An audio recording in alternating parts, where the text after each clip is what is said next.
if you do that. Should Peter Obi go back to the PDP? It depends on what they have in store for him. One of the miracles that can revive the PDP really is the PDP candidacy on that party. But I don't know how they're going to achieve it. I don't know whether the tendencies within the party that seems to have thrown their support ahead of even the election for the incumbent. I don't know how they're going to navigate that very thorny terrain. But one of the miracles that can revive the PDP and bring back to life is not just to zone to the south, but to pick somebody like Peter Obi as his candidate. They would have made an atonement for their mistake in 2023. And whether or not they win the next election, it would have revived the PDP at least back to life. The ADC, do they have a chance against the APC in 2027? ADC, as a party now, has described itself as a coalition of individuals. Coming from so it's not a coalition parties. of parties, it's a coalition of individuals. It's a coalition. They didn't say a coalition of parties, it's a coalition. It's a coalition. And even if it's a coalition of parties, it is not the physical structure of those parties that will go and meet together from parties. It's still individuals within those parties. So what you have in the ADC now are people from the PDP, the APC, and some other parties that are coming together to form a party. And one of the things they've achieved for now is what seems to be a slide towards a one-party state, at least within the establishment as a division now, clear division. And the people are saying we want to challenge the president for power. That has created some level of vibrancy within the polity. But how far can they go? Very important question. The same way we are telling those in power today to consider committing class suicide is the same thing we're going to tell those in opposition. Because in a democracy, responsibility on both government and opposition weighs equally. Because if you cannot successfully lead a sanitized opposition movement, you cannot actually lead a sanitized government or a sane government. What are your thoughts on Atiku?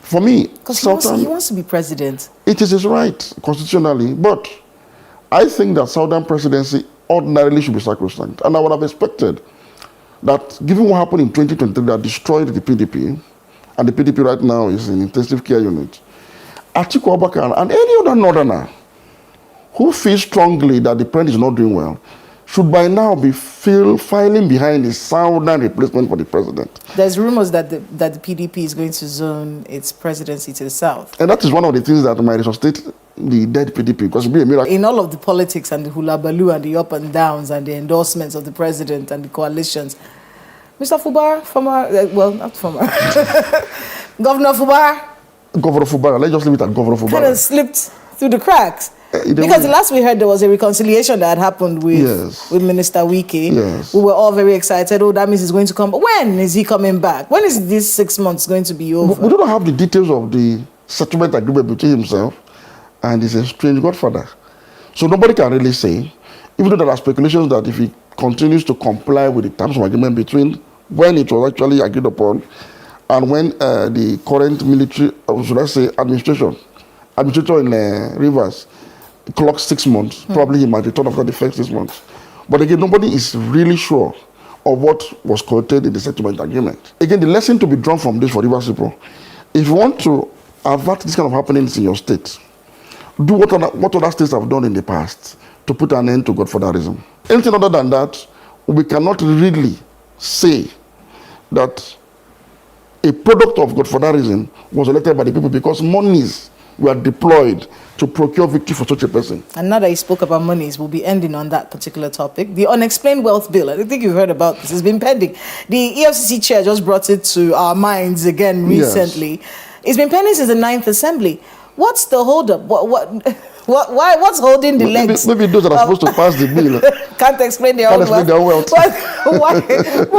Come on, there has to be somewhere around this. Again, I don't want this to be just something that the EFCC chair talked about and then we all talked about on TV and then it went away. Go back to the issue of prioritizing national interest over personal interest of today. I mean, you could have all explained wealth as a parliamentarian, but your children may not. And somebody may have appropriated their own wealth and it becomes unexplainable on the other side. So if you have this law in place, in future, all of us will benefit from it. But people are not being futuristic, so nobody wants to probably explain their unexplained wealth. No one is explaining, and that speaks volume about the National Assembly. Otherwise, what is so difficult to pass a law that enables the EFCC to be able to prosecute or at least investigate people that cannot explain the source of their wealth? It should be an enabling law. It would fight so many crimes.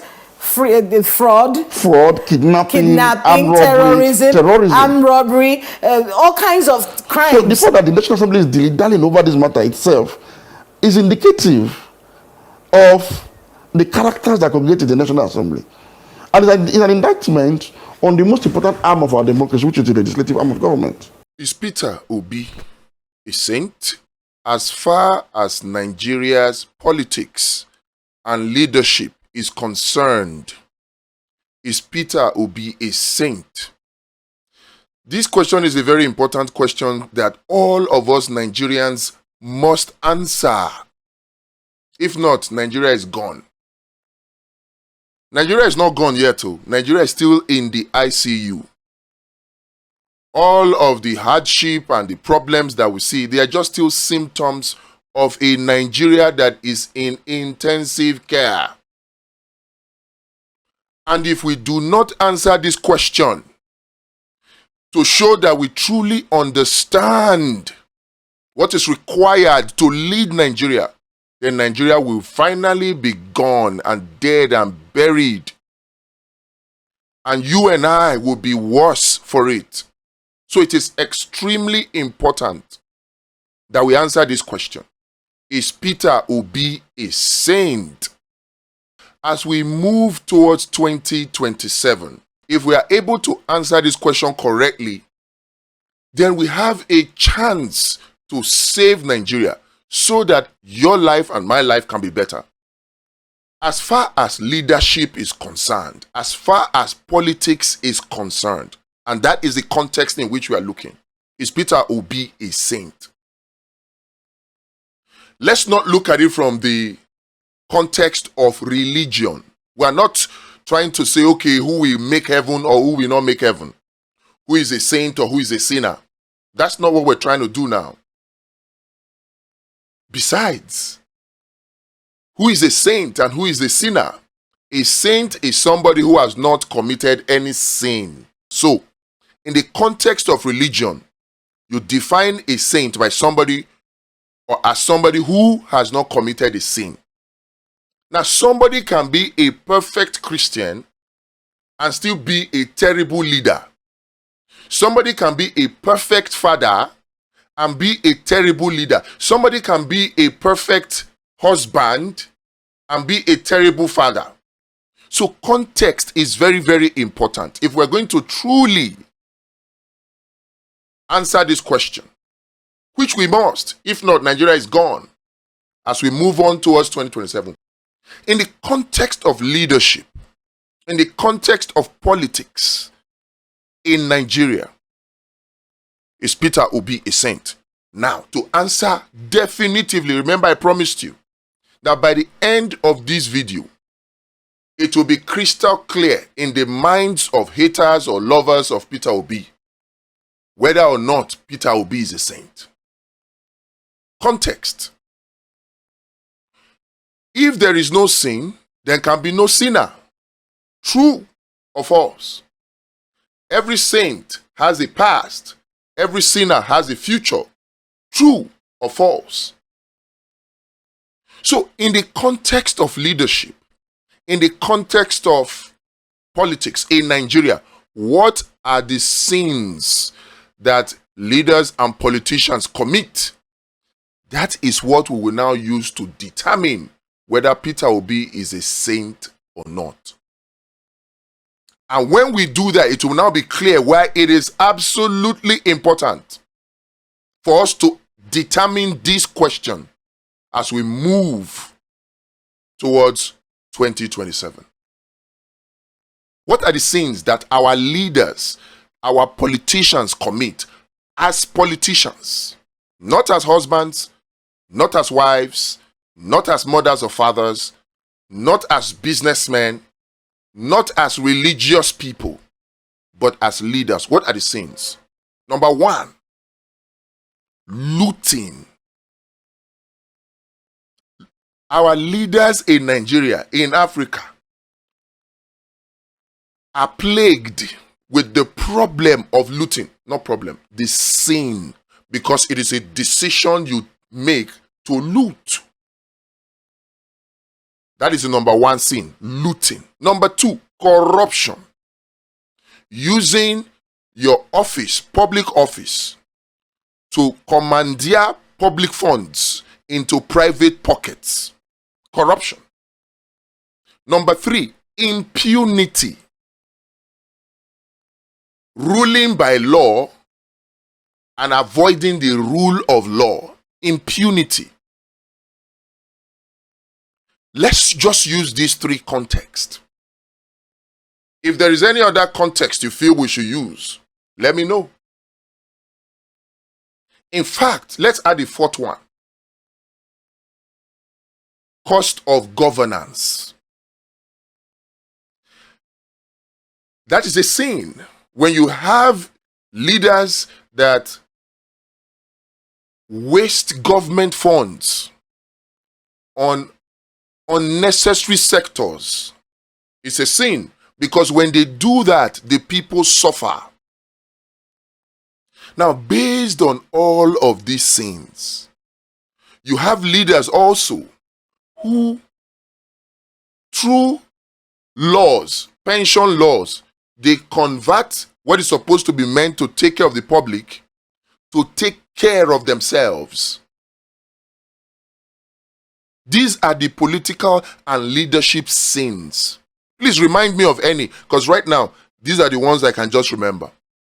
So, in terms of these sins, put Atiku in the context, now in the crosshairs, put Peter Obi, put Tinubu. Which of them would you say has not committed any of the four sins, and any other one that you might bring? Has Peter Obi committed the sin of looting? Has Peter Obi committed the sin of corruption? Has Peter Obi committed the sin of impunity? Has Peter Obi committed the sin of godfatherism, politics of violence? Has Peter Obi committed the sin of, just think about it, whatever leadership sin, leadership offense, forget whether or not they have been able to prove it or they have not been able to prove it. Because I know many of you will now begin to make arguments. Tinubu too, they have not been able to prove. There are some things that have been able to be proven against him. For example, pension laws. How so much of Lagosians' money is used to service Tinubu? So much of it, while so many Lagosians are suffering. The looting self here, not be small thing. In Pidgin, they will say, na LL. But with Peter Obi, none of these sins he has committed. So definitively, let's answer this finally before we go. Is Peter Obi a saint or a sinner? As far as Nigeria's politics is concerned, as far as leadership in Nigeria is concerned, with regards to the political sins that are possible, sin of impunity, sin of corruption, sin of looting, sin of wasteful spending, sin of lack of investment. With regards to this sin, Peter Obi has not committed any single one of them. But you cannot say the same about a Tinubu or an Atiku or whatever. They have committed at least one of them, if not all of them. But for Peter Obi, he has not committed any single one. And where there is no sin, there is no sinner. So, is Peter Obi a saint? The answer definitively, yes. In fact, Peter Obi is not just a saint. Peter Obi, as far as the politics and leadership of Nigeria is concerned, is an angel. So as we look towards 2027, look to Peter Obi. Help him to become the next president of Nigeria by making sure the 2027 election is free, fair, and credible. And the only way to do that, Project Ego, PU Marshall. If you don't volunteer, it cannot work. So you are very, very important in this equation. Links are in the description.